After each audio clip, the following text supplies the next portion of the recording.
okay, Islam, we'll give you this fight, but you have to vacate. I don't hate the idea. Here's where my confusion comes in, is how come these things aren't clearer? For example, if you ask Islam if you were stripped, Islam will say no. If you ask the UFC was this stripped, the UFC will say yes. I'm just not sure why these terms aren't clear. If Islam's goal was to go up to 170 so he could obtain champ status, but they take the 55-pound title away, they also take that opportunity to become champ away. But hear me out on this, because they did the same thing to Ilia Topuria, and Ilia is claiming that he wasn't stripped.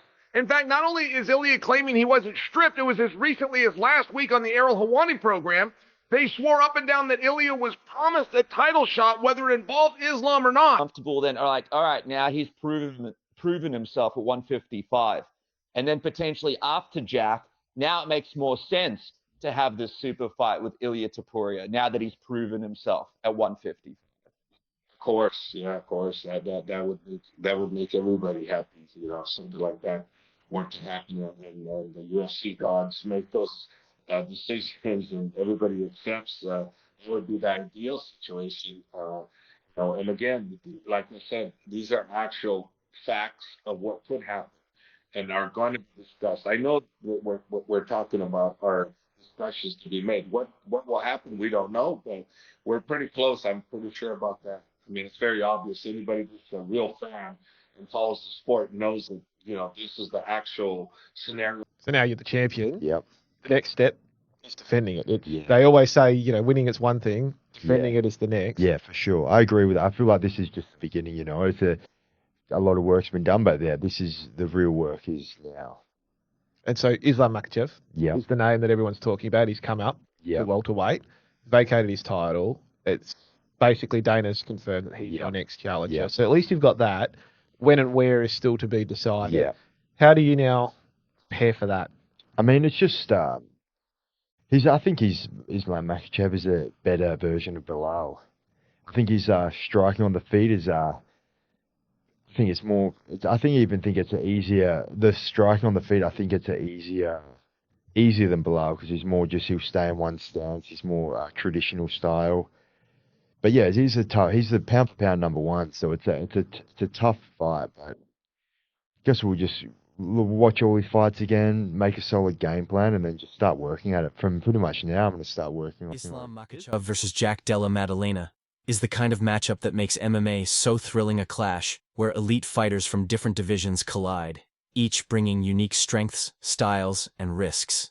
Makhachev, the pound-for-pound king, aims to make history by capturing a second belt. But Jack, with his explosive striking and sharp takedown defense, stands firmly in his path.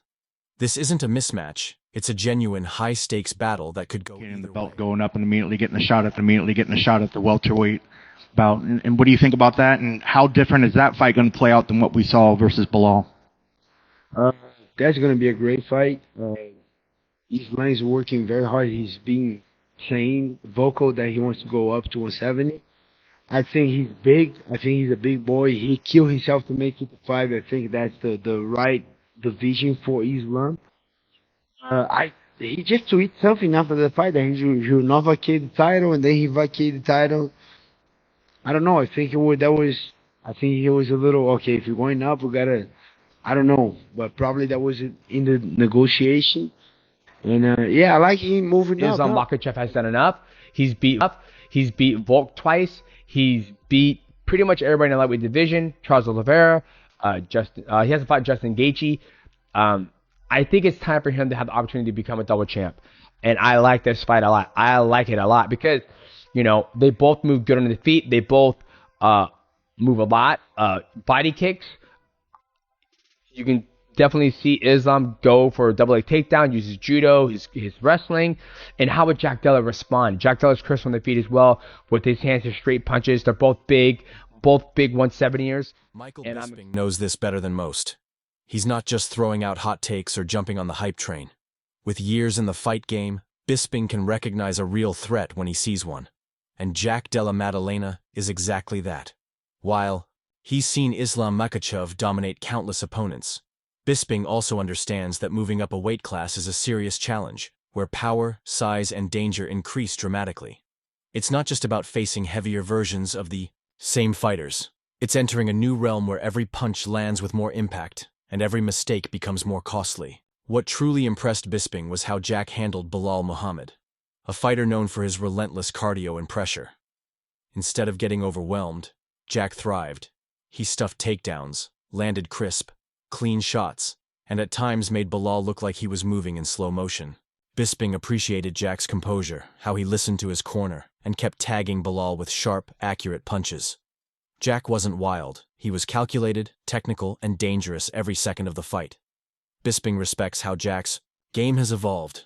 He's no longer just a brawler, but a smart, technical striker with solid takedown defense and high fight IQ. So Islam has vacated the belt. He's going to take on Jack Della Maddalena. Now, when he was going to fight Belal, you probably saw Dana say, if he was to fight Belal, he would have been a big favorite. Moving up to fight Jack, the odds makers have this fight at even. And I'm not surprised, because when you see Jack, what he did to Belal, the way that he pieced him up, the way that he stopped the takedowns, the way that he did get back to his feet when he was taken down, did it very, very technically.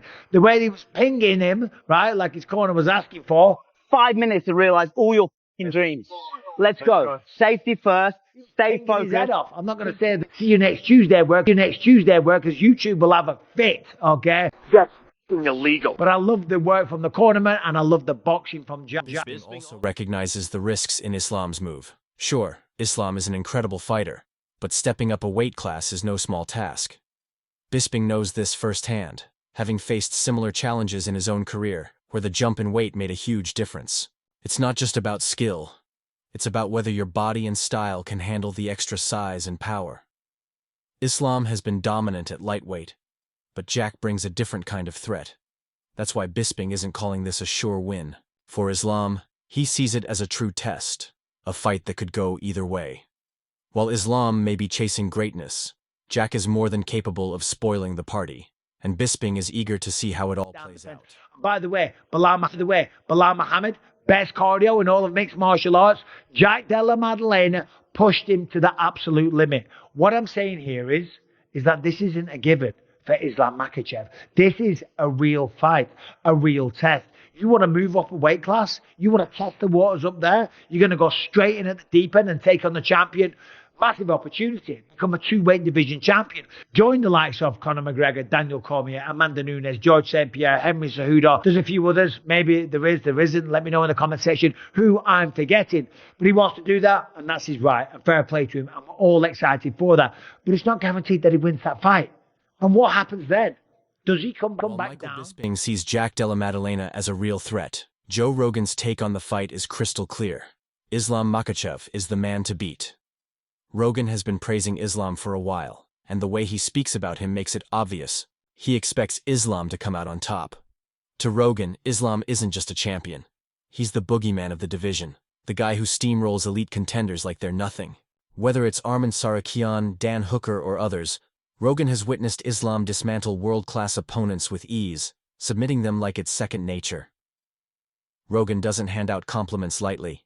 He's cage-side for most of these bouts. And when he calls Islam the pound-for-pound best, it carries weight. He often talks about Islam's relentless training, his machine-like discipline, and how he's peaking at exactly the right time. On fight night, Rogan knows that kind of obsession is rare. It's what separates champions from legends. He's seen fighters crumble under pressure. But when it comes to Islam, Rogan sees a man who thrives on intensity, pushes his limits, and performs like a machine under the brightest When lights. you're obsessed with something, it doesn't require discipline, because you can't wait to do it again. Mike Tyson said best. He said, discipline is doing something you hate, but doing it like you love it. You know, like when you're in training camp, you're pushing the limits of your physical endurance and recovery because you're trying to achieve an adaptation. You can't maintain fight-ready fitness all year round. One thing that people don't understand about like fight-ready, like when a guy like Islam Makhachev, who is the UFC lightweight champion, the pound-for-pound best fighter on earth. When that guy is fighting, when he gets into the cage on the day, whatever it is, that Saturday night, this is a heat of performance and training that cannot be maintained. He wants to catch it right when he's right there, when the body hasn't broken down yet. You're getting it to right when your body can recover and is forced to maintain this insane level of fitness, and then you have to. For Rogan, Islam isn't just another talented fighter. He's the real deal. That's why when the cage door closes, Joe believes Islam will get the job done against Jack Della Maddalena. It's not just blind faith. It's based on what he's seen time and time again. A fighter who operates on a different level. A champion who's nearly unstoppable when he's at his peak. In Rogan's eyes, Islam Makhachev is a nightmare matchup for anyone in the world. And to him, Jack is simply the That next dude name is on another level. I mean, he is the truth. I was always impressed with him. But, I mean, I was saying, leading up to him getting a shot at the world title, he's the boogeyman of that division. He was the guy that everybody was saying, like, is the most dominant of all the contenders. And then when he tapped over, that was a big one. When he tapped Dan Hooker, that was a big one, too. It's like the way he's tapping these guys, who are these world-class fighters. Building on Joe Rogan's confidence in Islam's skill and dominance, Javier Mendez takes a more cautious and realistic approach to predicting the fight. Mendez isn't rushing to call it a quick finish or a one-sided beatdown. Instead, he's preparing for a full 5-round war. His mindset is clear. No matter what the expectation is, whether it's a submission, a knockout, or complete control, you have to stay focused and ready for anything. Islam wants this one. So for me, that's the challenge I want, and the challenge that I know Islam's going to be, supreme over, because I just know his skill set. I know what he brings to the table, and he brings an incredible work ethic, along skill set in every area. So, Islam is a whole different animal than Jack's ever been involved with. So if that fight does materialize, we're going to see a hell of a fight. You're going to see Islam perform at an absolute. Mendez explains that going into a fight expecting Islam to dominate early or finish fast can be dangerous. If that doesn't happen, losing focus for even a moment can be costly. That's why he avoids assumptions and stays fully engaged, ready to adapt to whatever unfolds inside the cage. He expects a tough, competitive battle that could go the full 5 rounds, and he's preparing Islam to handle each moment with discipline and awareness. For Mendez, this isn't about hoping for an easy win. It's about being ready to grind through every round. Following that mindset, Daniel Cormier raises critical questions about Islam Makhachev's move up to 170 pounds. He points out that we've never actually seen Islam compete at this weight, and now he faces a whole new challenge: bigger, stronger opponents like Jack Della Maddalena.